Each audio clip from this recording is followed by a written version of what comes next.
بعد فقد قال الله تبارك وتعالى في القرآن المجيد والفرقان الحميد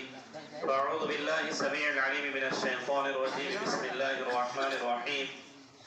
يا أيها الناس إنا خلقناكم من ذكر وأنثى وجعلناكم شعوبا وقبائل لتعارفوا وقال قائل حب الوطن من الإيمان أو كما قال. برادران وطن اور برادران اسلام، ہم سب جانتے ہیں کہ ہمارے آج آزاد ہندوستان کی تاریخ میں دو دن انتہائی اہمیت کے حامل ہیں، ایک 15 اگست، دوسرا 26 جنوری۔ 15 اگست 1947 کو ہمارا پیارا ملک انگریزوں کی غلامی سے آزاد ہوا اور 26 جنوری 1950 کو ہمارا ملک جمہوری بنا، یعنی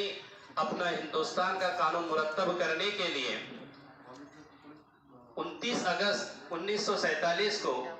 ڈاکٹر بھیم راؤ امبیڈکر کی صدارت میں 7 رکنی کمیٹی تشکیل دی گئی، جن کو اپنا قانون مرتب کرنے میں 2 سال 11 ماہ 18 دن لگے۔ اس کے بعد 26 نومبر 1949 کو اس قانون کو قبول کر لیا گیا اور 24 جنوری 1950 کو تمام اراکین نے اس پر دستخط کر لیے اور 26 جنوری 1950 کو صبح 10:18 پر پرچم کشائی کی گئی اور اس کے بعد یہ تمام ہندوستان میں قانون مرتب کر دیا گیا۔ آج اسی مناسبت سے ہم سب یہاں جمع ہوئے ہیں۔ اب میں اپنی بات کو زیادہ طول نہ دیتے ہوئے